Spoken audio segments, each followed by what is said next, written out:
Welcome to Charles Dickens, A Brain on Fire, a series that digs deep into the life and works of one of the greatest novelists of all time.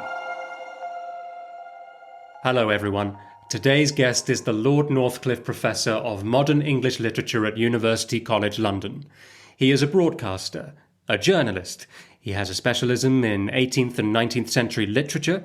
He is also steeped in contemporary writing and was famously one of the judges that awarded Hilary Mantel the Booker Prize for her Wolf Hall.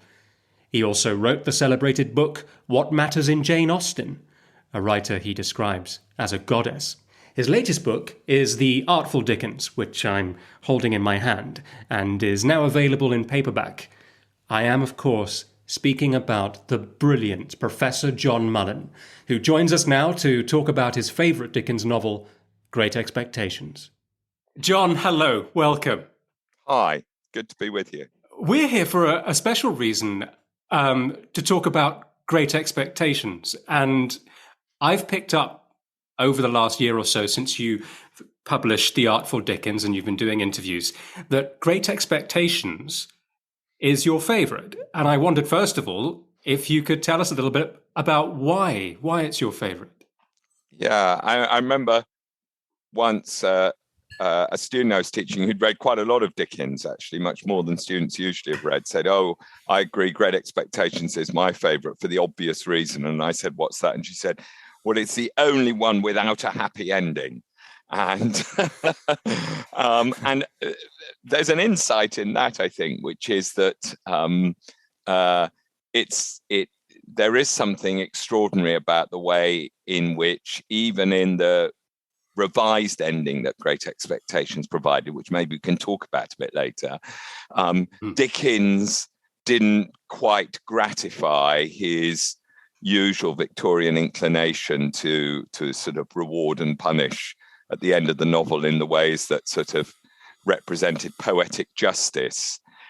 And that's because of something quite deep about the novel, which is that, of course, it's a first-person narration, but it's shot through with a sense of kind of self-blame and self-criticism, some of which perhaps is borrowed from its autobiographical aspect and which belongs to the author himself, and which is really sort of unique in Dickens, I think, in his fiction.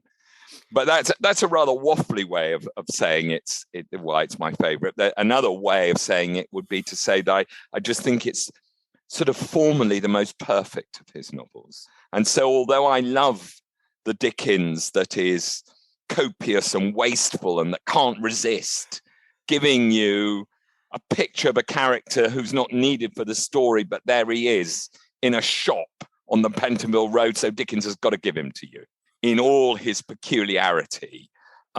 That Dickens isn't really part of Great Expectations. It's the most tightly, minutely organized and perfected novel, and seems to me to be the one which, where he's absolutely at the peak of his powers.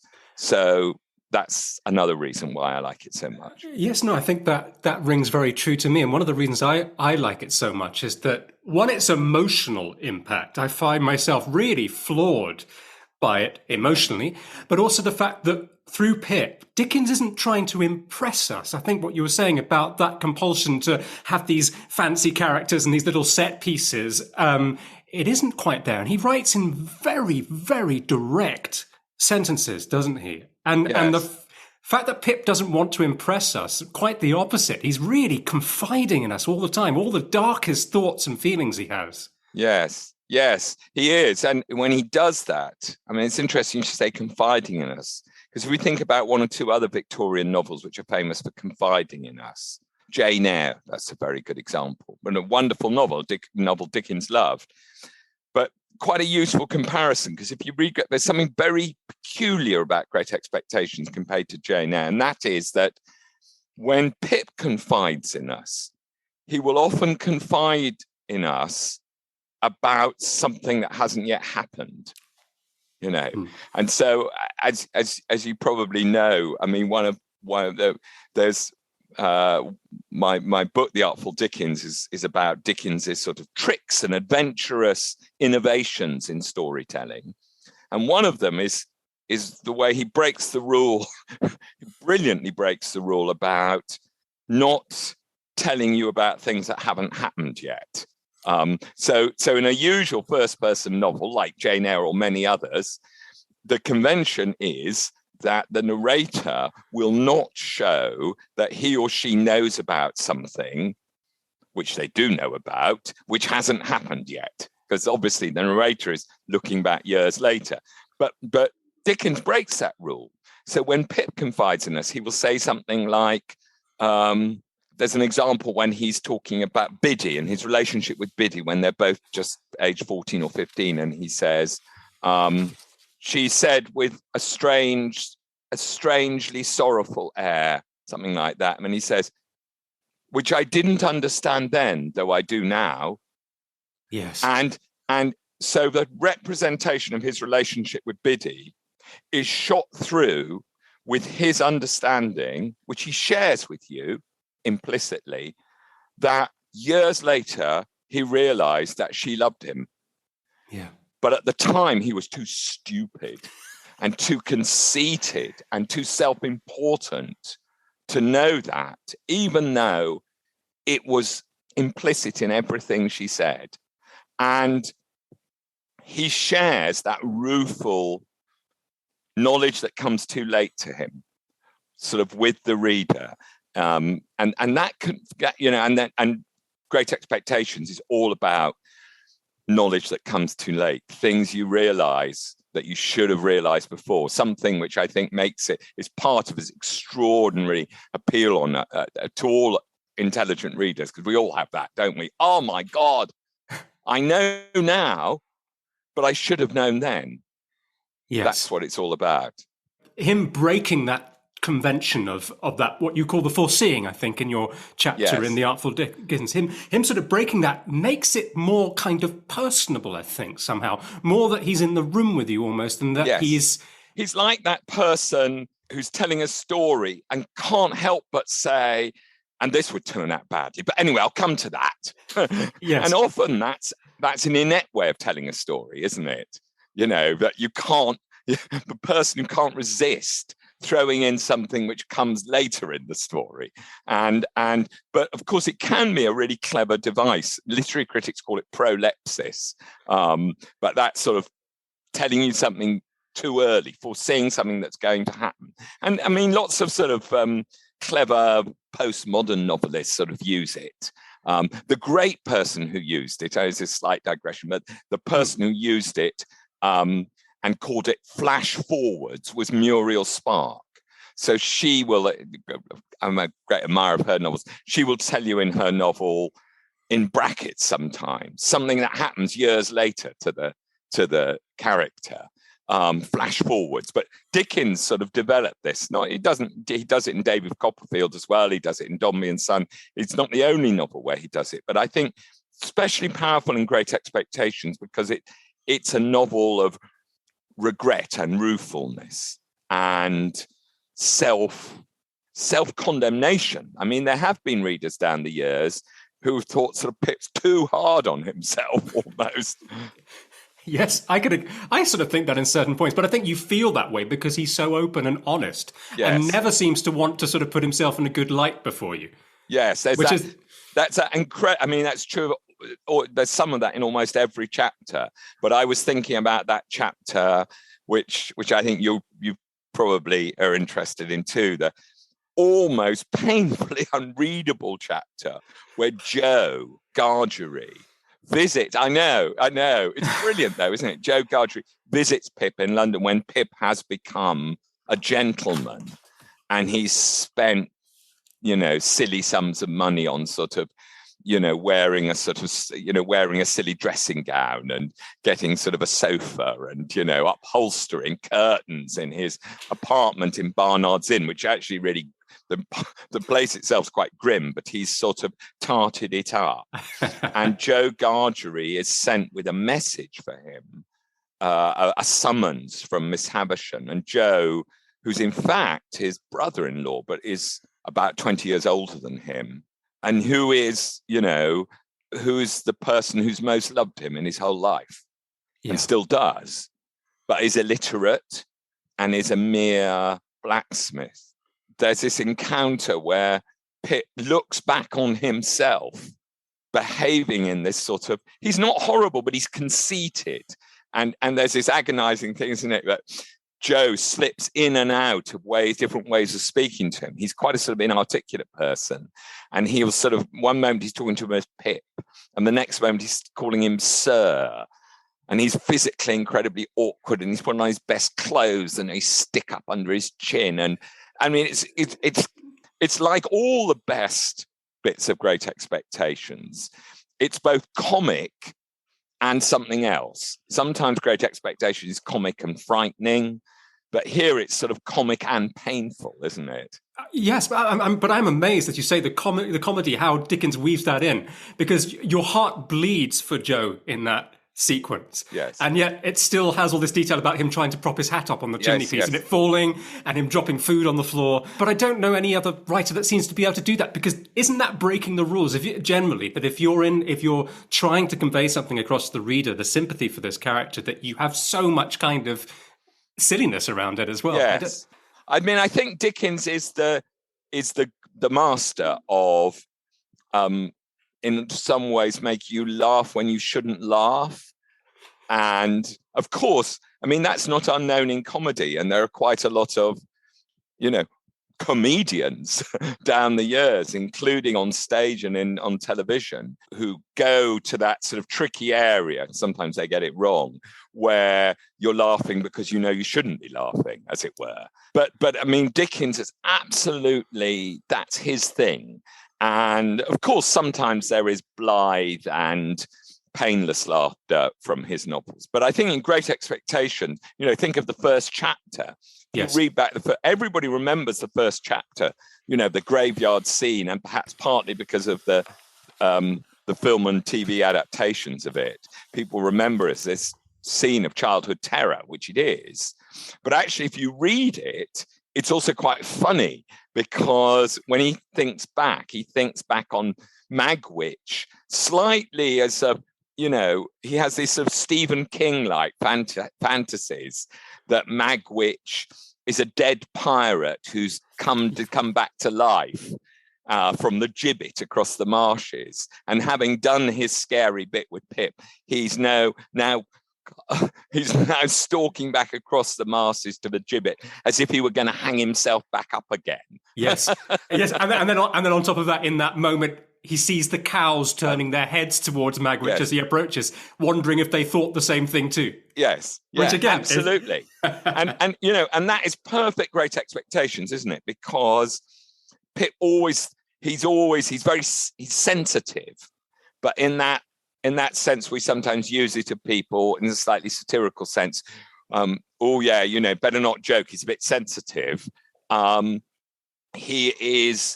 He's always thinking he's been got at.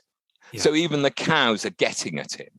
Even the cows, as it were, are sort of laughing at him, perhaps, maybe.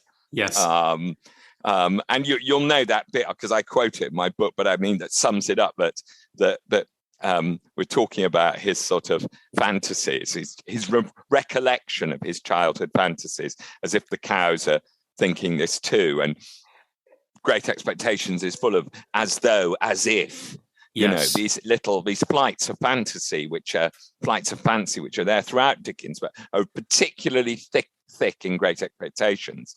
And one of my favorite ones is that one where he says about Mr. Jaggers, the bullying lawyer, who is the person who comes to him when he's still an apprentice blacksmith and says, you've been left a load of money, you can come up to London and be a gentleman.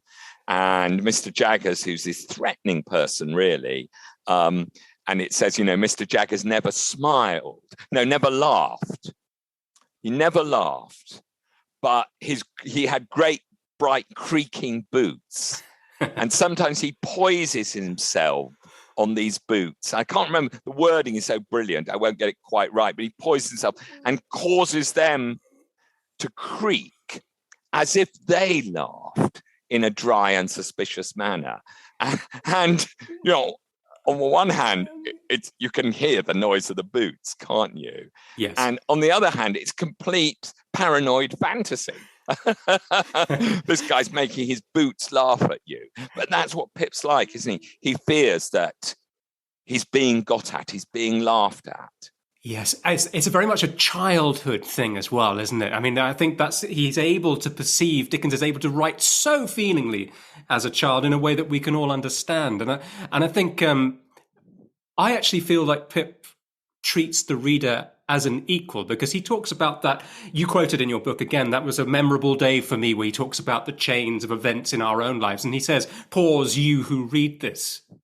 Yes. Which is a wonderful moment. And I remember, one of the reasons I love Great Expectations so much is I remember being 17 when I read it. At that point in your life where you're making these sorts of choices each day about which way your life is going to go. And I remember being so struck by that and feeling like that end of that chapter just cut right across time. Yeah, no, I mean, that if you access certain moments from childhood, they're completely undimmed by time, you know. But also, as you're suggesting, I think, when you read it, we all remember, and the laser goes back into the past, just straight through the clouds of the years to that moment. And that moment in the first chapter, and you can absolutely see that has to be the first chapter of Great Expectations. There can't be anything before that. That moment of that encounter with the convict, Magwitch, of course, we don't know for a long time what he's called, is the moment out of which everything comes. And so even, you know, there's an amazing description quite late in the novel where Pip is in the boat taking Magwitch down the Thames. And it's the moment, actually, I chose to end my own book because it's such a wonderful piece of writing. And it's a wonderful piece of writing, again, breaking almost all the rules that you're taught in primary school about how to write. You know, don't use lots of ands, don't repeat yourself, don't use cliches. You know, Dickens, he does all those things. Whoa. And Pip in narration goes into a sort of reverie, sort of dream, because as they're going down the Thames, they're trying to intercept the packet boat that goes to Hamburg and smuggle Magwitch onto it so he can escape from Britain. And they can't put him on the boat in London because they think the wharves are being watched. And they're out in the Thames estuary, somewhere out, you know, beyond Tilbury, God knows. And there's hardly anybody out there. And there's marshes and mud. And Pip realizes that this is like his own marsh country. This is like the place we started. And he goes back into a sort of childlike reverie, actually. And, you know, it's no wonder the Freudian literary critics have had lovely time with Great Expectations, because it's a novel about, he's got expectations. He always got ambitions. He thinks he's going forward, but no, he's always going back. He's always being taken back to his childhood, to the past, which he thought he was going to, you know, he thought he was this guy who was going to kind of become a gentleman, escape from the marshes and the blacksmith's forge and the sort of grubbiness of his own origins. But in fact, no, you're always going back. Yeah. I don't know if I've really read this somewhere, but there's a sense that Dickens doesn't do psychological depth or truth in his characters, but I just don't understand where that comes from, really. You read a book like this, I mean, a character like Biddy, how do you have Biddy if you don't have subtext? Yes, exactly. Well, you're right. Subtext, it is, isn't it? Because the whole representation of Biddy through Pip relies on you as a reader being able to infer or guess at what must really be going on in her head. And you're helped to do that by Pip's own hints that we were talking about earlier, his own sort of, oh, if only I'd realized, or I would understand this better later, which are, you know, just quite useful little nudges to the reader, apart from anything else, to kind of do some thinking here. And so you're never told. So nothing in the novel ever says Biddy loved Pip. You know, not loved him in a sisterly way, loved him as in she wanted to spend her life with him way, loved him amorously, loved him for the best side of him, which she could see, even though he kept showing the worst side of himself to her. But nothing says that, does it? But you as a reader have such a distinct sense of it, built from her words, as you would like a character in a play who's saying things, and the things they're saying are not what they think, but they are clues to what they think. Yeah. And that's that brilliant. I mean, it is also painful, but it's kind of, again, funny when Pip, after all the disasters of his life, and Magwitch has died, and Compeyson has been killed, and Pip's money's all gone, and Estella is lost forever and has gone and married Bentley Drummle, and Pip, is at the end of it all. And then he does that thing, which I think is partly comic, because I think it's the kind of thing men do, actually. They go, oh, I haven't got a girlfriend. Oh, what about X? She quite like me. They never go and find someone new. They kind of they look up in the address book they've already got. Oh, she quite like me. And he thinks, Biddy liked me. And actually, come to think of it, I'm pretty keen on Biddy. And she's pretty presentable, and we could have a perfect, okay. And he goes down to Kent to sort of claim her, doesn't he? And he arrives, and he can't understand it. Her school is closed, and it's not a Sunday. I mean, he goes along back to where he lived, and the forge is closed. And then the best parlour is in the house, which is never used, is being used. And there's sort of nice fresh curtains and flowers. And there's Biddy looking really smart. And Joe's looking quite smart. And she says, oh, we're so glad that you've come. It is my wedding day. I married Joe. I know. I'm reading it. Your heart skips a beat, because you know that he's one sentence away from admitting why he's arrived, and he's just saved by them saying that they're married before he proposes to them. Yes. Oh. I think it's even better than that, isn't it? Because he says to the reader, of course, he's just before he comes down, he's been really, really ill for a long time, and Joe has looked after him.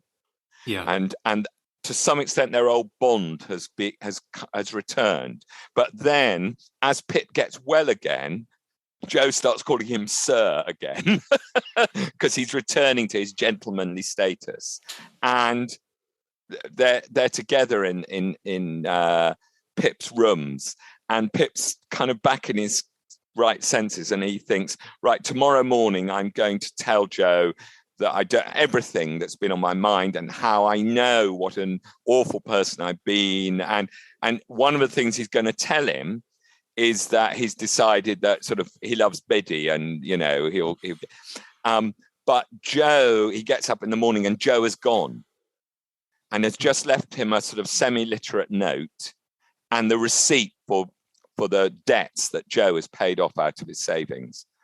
And in that later chapter, when Joe and Biddy have just been married, Pip says, doesn't he, thank goodness that I didn't get the chance to tell him as I was about to. I was on the brink of it, about me and Biddy.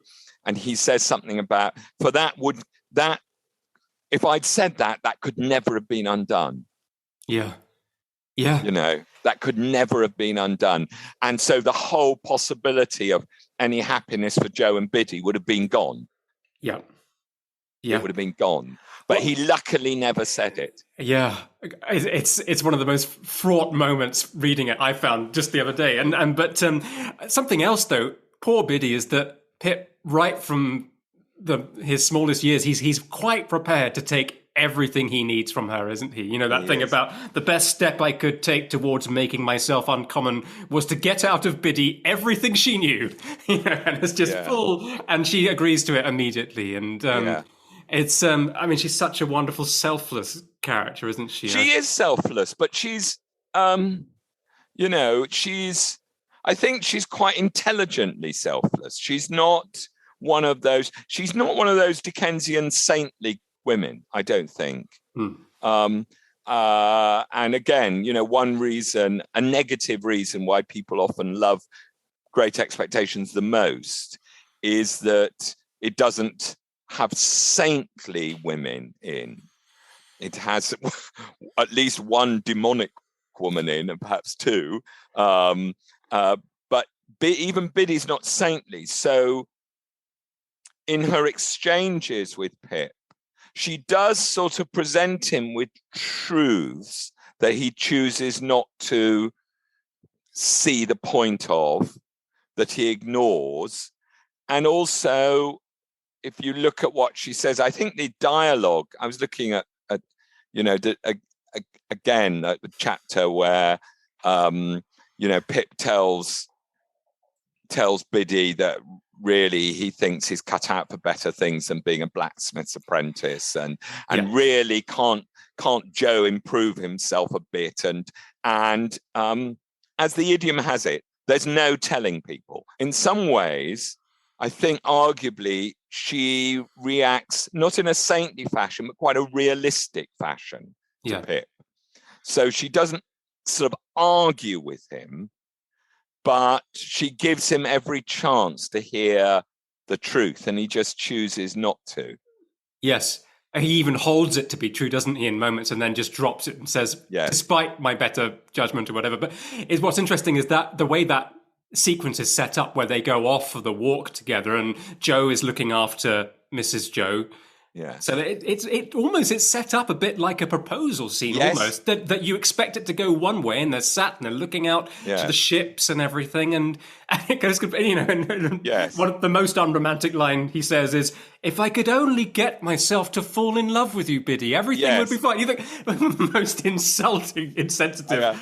It's brilliant, isn't it? Although, of course, and of course, I think you probably know that amongst the very few notes that Dickens left for when he was composing Great Expectations, unlike most of his novels, then there aren't lots and lots of plans and notes for it.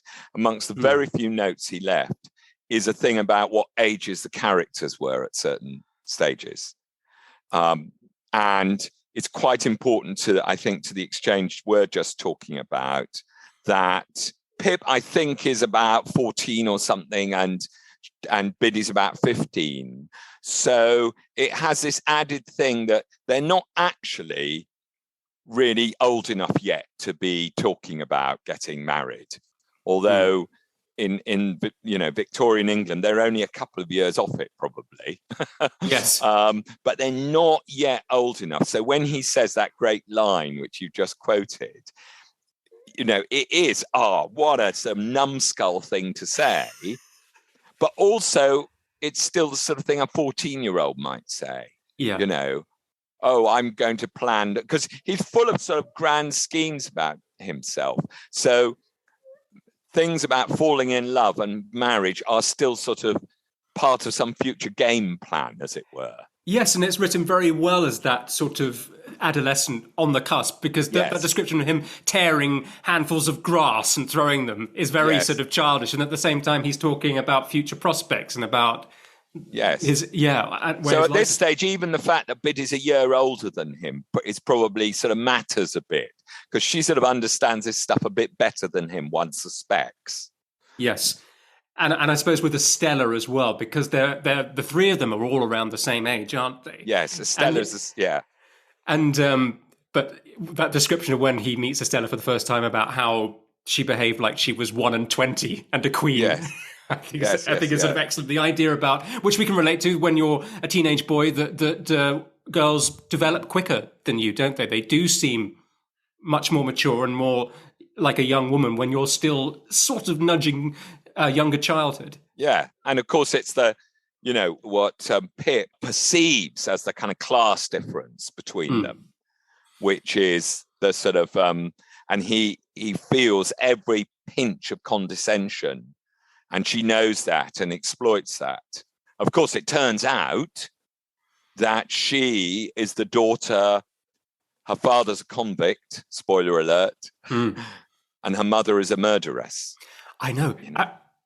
That's such an interesting idea in the book, isn't it? That people take decisions to protect the people above them in society, in the way that Joe really supports Pip's desire to be a gentleman, and will do everything to make that a reality for him, calling him sir and nursing him, paying off debts, all of these things. And it's the same with Estella, isn't it? When that information is out there and Pip knows, is it Jaggers he talks to, and he's dissuaded from Estella ever being told about the truth. Yeah. I mean, the whole novel is set up to, in a way, we know it's set up to disappoint or radically undermine Pip's expectations, but also everybody else's, actually. There's a great bit at the end of the first volume of Great Expectations. It says something like, "Here ends the first stage of Pip's expectations." And so, Pip's expectations aren't just things in his head. It's actually the structure of the novel is about expectations. So it's a novel about somebody who thinks that their story is one thing, and it turns out to be something completely different. And that completely different story involves lots of other people's as well. Estella, far from being this sort of lofty beauty, is somebody who's come to their station in life through a really dark story. So even Pip's visions of what other people's narratives are like is all completely wrong. Yeah. And it's a fantastic irony, isn't it, that I'm sure Estella in London society beggars all these people in high society, despite her background. That's a huge irony, isn't it? Yeah, it is. I think there is a character I wanted to talk to you a little bit about, John, and that's Mrs. Jo Gargery. Because when I read that at 17, I thought, God, what a horrible woman she is. God, don't like her. And that was it, Reading it later again, I sort of have quite a lot of sympathy for her, oddly, and I wonder if you do too. I think there are just obviously what happens to her is terrible, but just that there's something about, going back to the psychology. Sympathy. Where does that come from? I tell you what, that's a very, very valid question. I may not even persuade you, but I think in the fourth chapter when it's the Christmas dinner, and Pip makes up the lie about where he's been, and he says, I was by the church listening to the carols, and she says that thing about, I'm rather partial to carols myself, and that's the best of reasons for never my hearing any. It's that thing of she believes herself to be a slave with her apron never off. And and it's Jo, I think, isn't it, that persuades her to take in her brother and raise him as a son. Yes. You feel, well, I'm not sure. I sort of feel that if Mrs. Jo had wanted to go to the carols, she would have gone to the carols. Because just before that, it said, doesn't it say, about going to church on Christmas Day, something about Mrs. Jo went to church vicariously. That is to say, Jo and I went. Yeah. Jo is absolutely under her heel, isn't he? And actually, the one thing that later on Jo himself wants some kind of absolution for from Pip is that he sometimes didn't manage to stop Mrs. Jo beating Pip. Yeah. And Jo says, and the reason is that I did try sometimes, but sometimes the more I tried, the more she would beat you. So actually, it was counterproductive. It brought more cruelty upon you. I mean, those are my highfalutin words. He doesn't say it like that.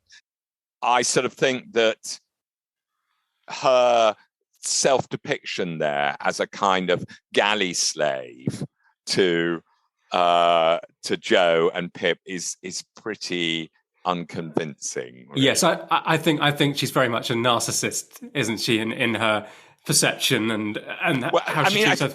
I think the thing is that here's the place where we've got a Dickens novel and we can't turn it into a George Eliot novel sort of thing. I mean, if it was a George Eliot novel and Mrs. Jo was to be, as she is in Dickens's novel, quite an important character, at least especially in the first volume of the novel, then we would get her sort of inner life.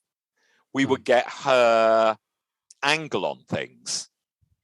And we would get some sense, I think, that of that sort of George Eliot-ish thing, that to know all is to forgive all, and that somebody who looks like a monster from one point of view shift and have a look at the world from their point of view, and suddenly you can see the reasons, not to exonerate them, but you can see the reasons why they are as they are.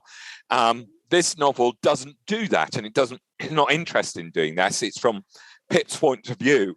You know, Dickens is a novelist of the external sometimes, but I don't think it's any sort of somehow less realistic than a different way of doing character.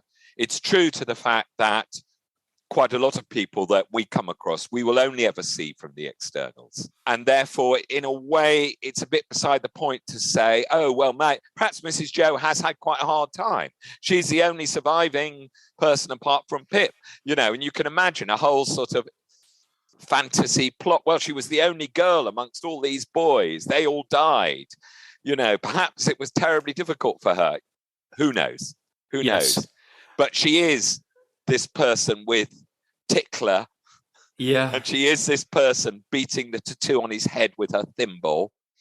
And she is this person on the rampage, as Joe says, we're using a phrase which had never been used in English before, apparently, on the rampage. Yeah.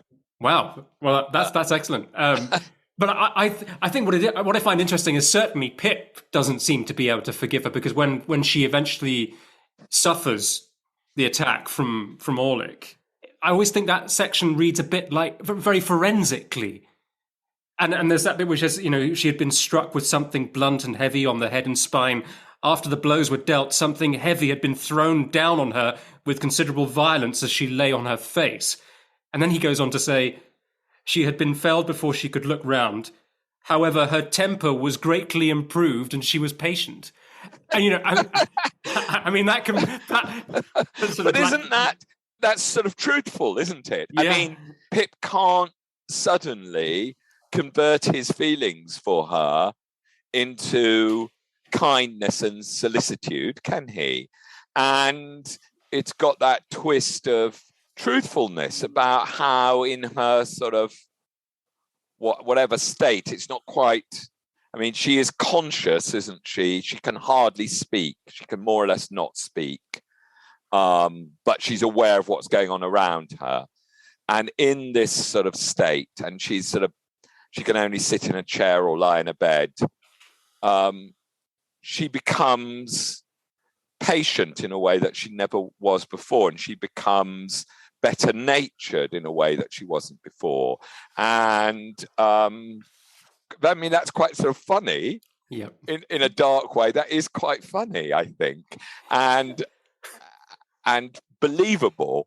And then she also has this thing, which is a real Dickensian twist, that she makes this sign, which looks like a T.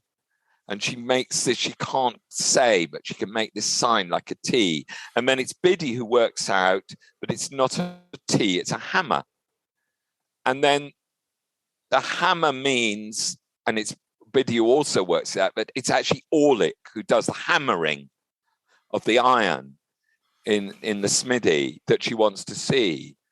And of course, at this stage, we don't know that it's Orlick who actually did this damage to her with the leg iron as a weapon. So it's her sort of, she actually finds his presence reassuring, even though it was him who did her in. And she is his sort of, not just his victim, but also, well, she's sort of doubly his victim because he has a weird sort of power over her.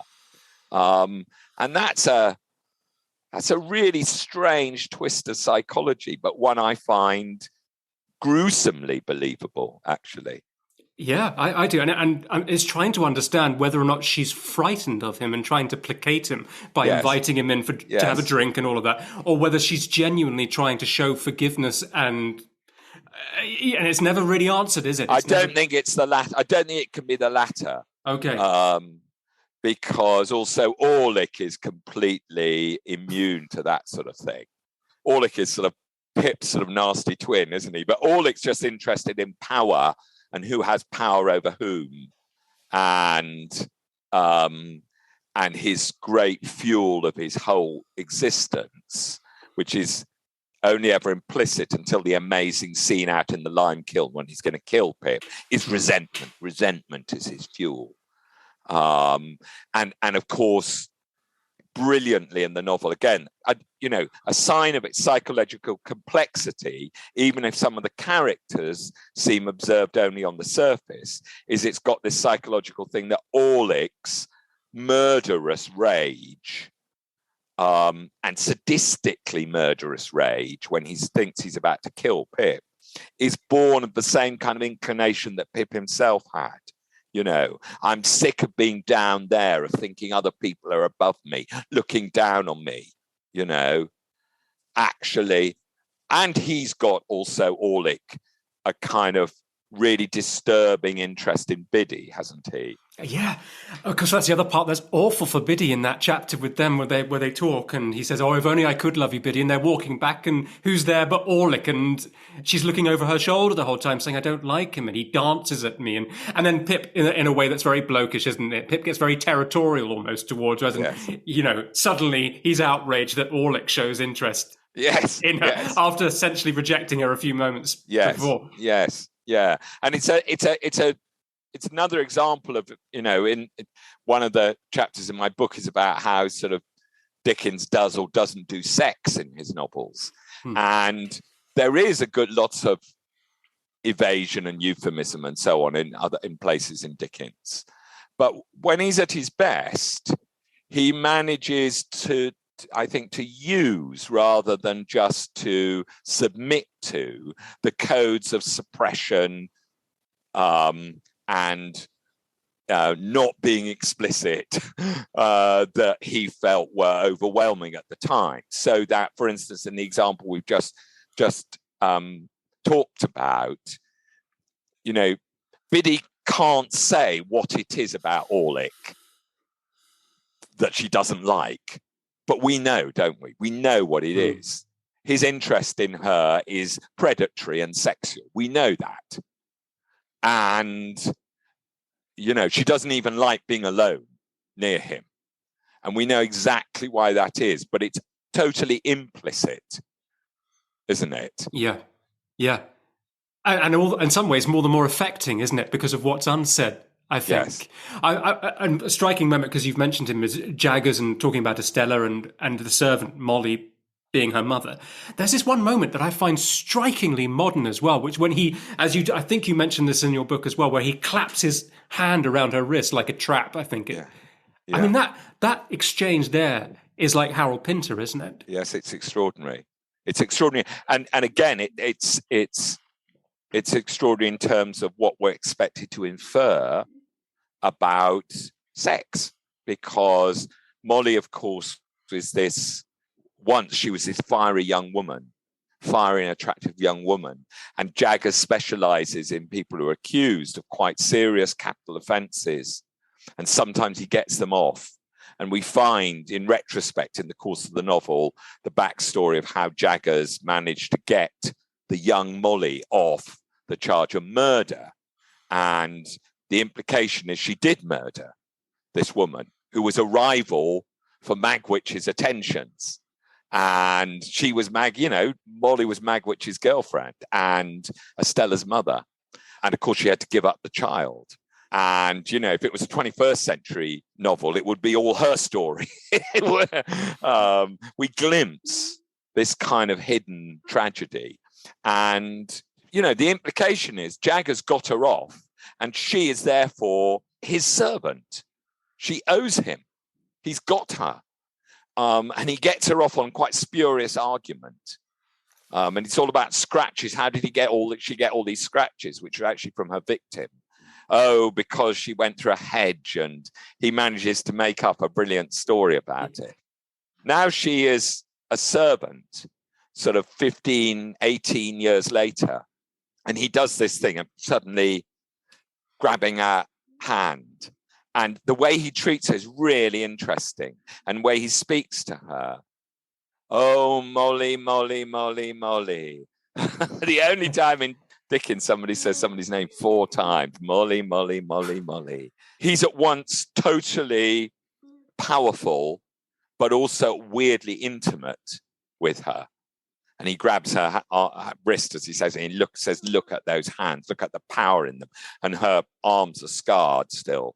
And I think the implication is very, very clearly that, you know, theirs is a ménage, that she's his sexual partner. Certainly has been, probably still is. He's this man who lives, she's the only other person in the house. He's got plenty of money, but he has this one servant who's Molly. He is intimate with her. And Dickens lets us see that in order, I think, partly in order to imagine what, after all, social historians will tell you was often the case, that people had sex with their servants, you know, that men especially had sex with their female servants in relationships which were often, if not abusive, at least kind of, exploitative. Highly exploitative.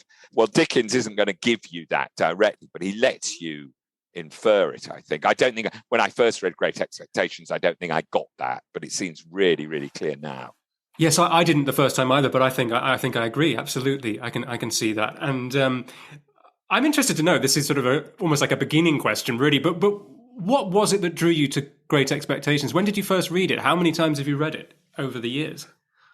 Well, I think that I first read it as a sort of, when I was about 18 or something, perhaps slightly out of a sense of duty. Maybe I wanted an extra thing to put on my personal statement on whatever UCAS forms were called in those days, you know, something to talk about at university interview, although I didn't. What I do remember is whenever I first read it, I do remember this sense that I wasn't quite sure if Dickens was proper literature, or still wasn't quite sure. So I knew that sort of Conrad and Henry James were proper literature. And I think I knew that George Eliot and Jane Austen were proper literature, although I still hadn't quite clocked on to why Jane Austen was good. But I could see she wrote proper, you know, really elegant, beautifully written sentences. And of course, Dickens writes fantastic sentences, but they're stranger and less conventional and often less elegant. And I think that it took me a long time to realize how good Great Expectations was, but also actually simply how incredible Dickens was. And that this thing of him being sort of an entertainer, I think, misshaped my attitude to him for a long, long time. And it was only really, funnily enough, I think I came out of this partly by getting into quite a lot of contemporary fiction, which I was writing about in newspapers and things. And then I wrote us a book which was partly about the tricks that contemporary literary novelists use. And time again, I sort of thought, hang on, I think maybe Dickens did this first, you know? and then I suppose I came rather belatedly and in a rather literary critical way to realize that some of my sort of initial assumptions were totally, totally wrong. But Great Expectations, I've read it long. In answer to the factual question, I've read it. How many times have I read it? I think I've read Dickens' Great Expectations probably 7 or 8 times. But I can thank the fact that it has for a long time been a set book for our undergraduates taking our Victorian literature module, on which I teach. And it's very salutary, Dominic, when you have to teach 20-year-olds who've sometimes read a book for the very first time and finished it the night before. Now, they may not know that much about it, but their synapses are really firing. And if you are relying on what you remember from having read it 4 years earlier or 5 years earlier, you can get into real trouble because they've all got it right there. I had to reread it quite often as a duty, and it became a huge pleasure. Well, that's wonderful to hear. I mean, I think I can understand what you were saying earlier about being critical of him and not sure where he sits. It's a very youthful thing to think, isn't it? Where does this person sit against that person? But I remember I went through a spell of stopping reading Dickens. I started for the first time in my late teens, but then I didn't go to university, but I spoke to people that had been to Oxbridge, and they were talking about how his prose is too full and all these things, and it's put doubts in my mind. And so I moved away thinking that it wasn't, like you said, the great literature it was. And then you come back and you think, do they have any idea who they're dealing with here? Yes. It's extraordinary, yes. Isn't it? Yeah, I mean, I think that's absolutely right. And I think that that still goes on. And it started in Dickens's own day, actually. So even in his own day, even if you read reviews of his work, which are quite sort of admiring, they will often still be a bit condescending. After all, he sold so many books, it can't be great literature, can it? But there are exceptions. I mean, I went to a few years ago. I went on a British Council Beano to Russia to talk about fiction with some British writers, and we went to Tolstoy's house, his estate at Yasnaya Polyana. It's about 150 miles south of Moscow, and we were shown Tolstoy's study, and he moved it around this big house. And as he got older, he moved it closer and closer to his bedroom because he became more and more infirm. And there it was right next to his bedroom. And there was his desk. And in Russia, literary shrines are not like British shrines. They're not facsimiles. They're the real thing. All the pictures, all the furniture is as it was. And amazing, above his desk on the wall is a large portrait, which apparently he had for most of his working life above his desk, of Dickens.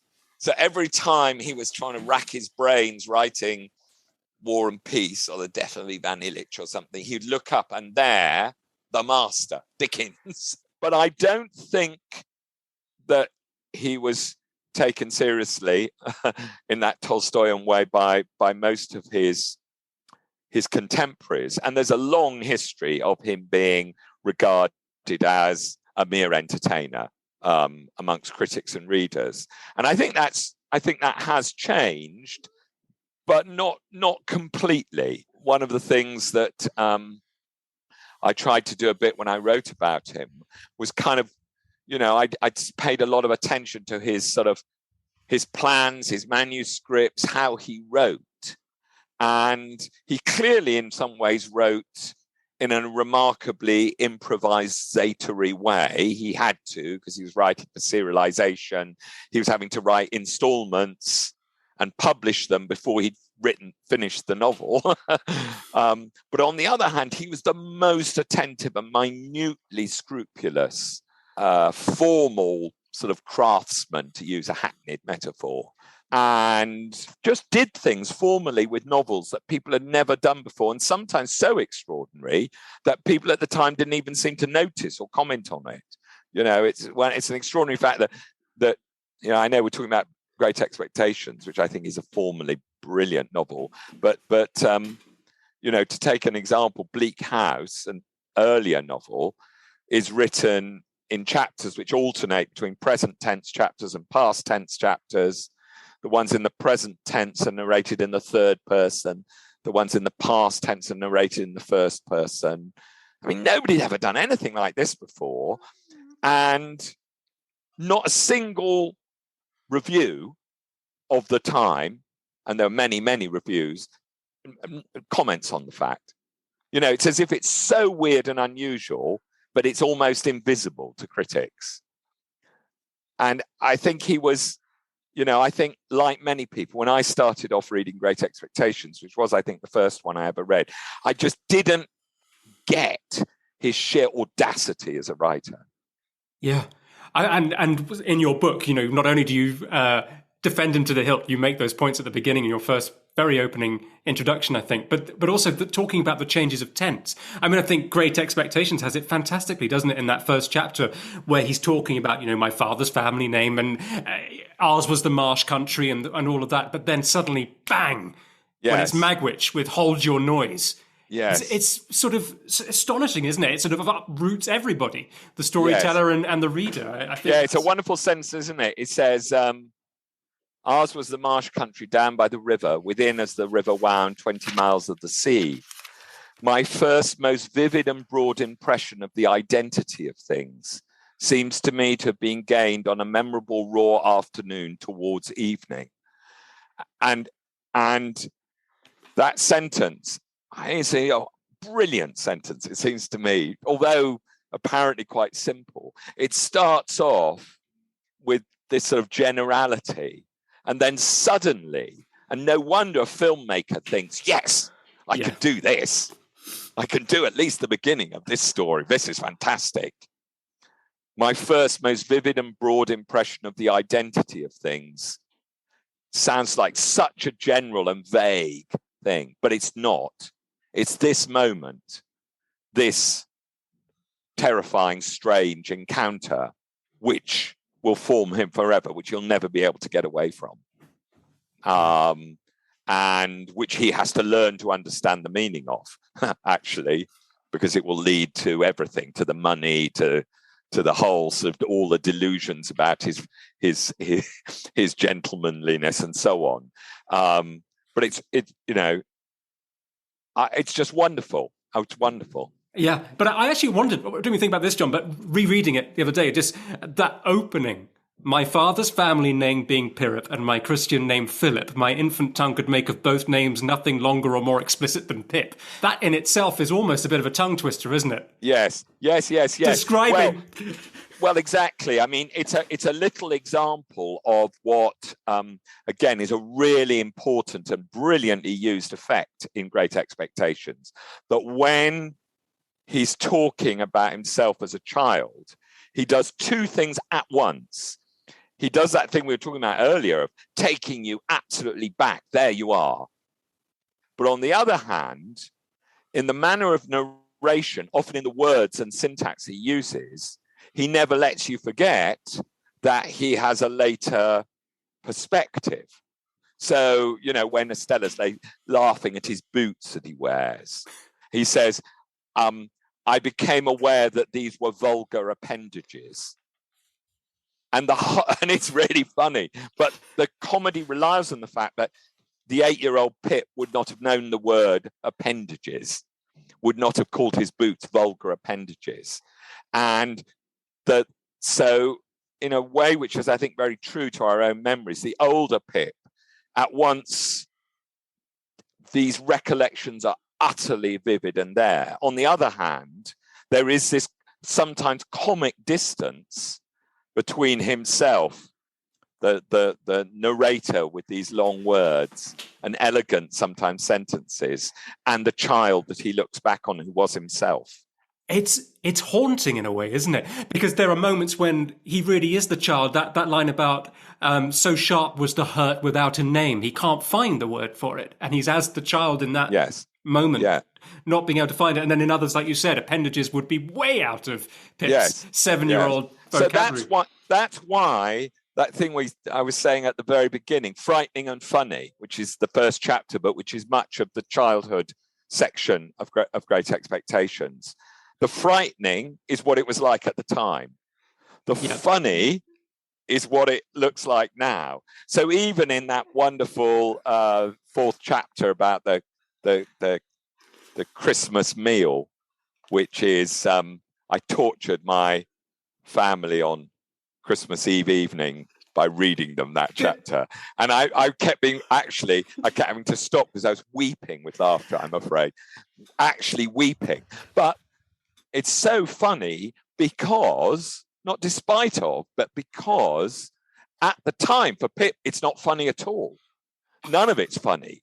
And the absurd Mr. Hubble and Wopsle and Pumblechook and these people, they're not funny to the child. They are torturers and tormentors, aren't they? Yes. But now you're able to see how ridiculous they are. My favourite is the description of Pumblechook drinking the tar. I don't think I've ever laughed out loud quite. And I was so surprised reading that at 17, finding that funny. Yeah, it is. And Pumblechook, he's wonderful, isn't he? These absurd people, these sort of small-minded provincial sadists, really, And in this scene, it's from a certain perspective, it's awful. They torture, especially Pumblechook, tortures the child and mocks him. And it starts talking about how it'd be really good to eat him, doesn't he? How you eat a child. They make really terrifying for a small child jokes about cannibalism. Yes. Oh, God. Mrs. Joe, said Uncle Pumblechook, a large, hard-breathing, middle-aged, slow man with a mouth like a fish, dull, staring eyes, and sandy hair standing upright on his head, so that he looked as if he'd been all but choked and had that moment come to. I have brought you, as the compliments of the season, I have brought you, Mum, a bottle of sherry wine, and I have brought you, Mum, a bottle of port wine. And it's great, isn't it? It's great, but it's as beautifully written as the best paragraph of Henry James. A writer I love, but who is the sort of acme of stylish sophistication. Even the brilliant way Dickens is one of his things he does so cleverly. The way he, it's called suspended quotation, I think. He starts somebody speaking and then he puts them on pause while he tells you something. Mrs. Joe, said Uncle, and there he is, he started, said Uncle Pumblechook, a large, hard-breathing, middle-aged, slow man. And what about the order of those adjectives? And large, hard-breathing, middle-aged, slow man. With a mouth like a fish, dull staring eyes and sandy hair standing upright on his head, so that he looked as if he'd just been all but choked and had that moment come to. It's perfect, isn't it? It's But there isn't another writer that would have that much of a parenthesis, is there? I could think that would load that much in. That's a good question. I can't think of one, but I'm now going to go off and see, and perhaps there are, but it's a favourite trick of Dickens, and there is something deliberately cartoonish about it, and people use that's one of those kind of words that people sometimes use of Dickens as a criticism, which I think should be turned on its head, because I think it's brilliantly cartoonish. Pumblechook, there he is. He starts, and then you get all the information, and then he's on again. Yeah, it's truly wonderful. And it's such a fantastic standalone chapter, isn't it? I can quite imagine you reading that at Christmas. I recommend everyone do that. But I was going to ask about Estella. Yes. And you mentioned the ending a little earlier about whether or not it's ambiguous or not.